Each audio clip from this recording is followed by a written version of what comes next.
ከሁለቱ ምርጥ ጥንዶች የማን ፍቅር ያምራል? አንደኛ ሃይፒሽ ላይ ብዙም ማለት ባክሎ ላይ የለም። መልሳችሁን ኮሜንት ላይ እኔ ላንቺ ብዬ ሃይፒች ሎፒች እያልኩን ከራተታለሁ። አንቺ ላይ ሙርት ይሻለሽ አይደል? በፍጹም እኔ ላይ ነው ሙድ ምትይ። ኧረ ገደልከኝ። እኔ ልሙትልሽ ያኔ ሮሚዮ ወይኔ ጁሊየት። ሁለተኛ ይሄ ድብቅ ፍቅር ግን የሆነ ደስ የሚል ነገር አለው ልበል።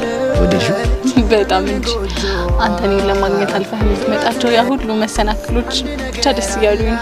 ስለዚህ እንደዛ ከሆነ ይሄ ችግር አይፈታ እያልሽ ነው? እኔ እንደዛ አላልኩ ነገር አስተውዬ ነው። የኔ አስተዋይ ምን አስተውልሽ? እስቲ ንገሪኝ። ፍቅር ካለ በምንም አይነት ሲቹዌሽን ውስጥ ቢሆን መገናኘት እንደሚቻል።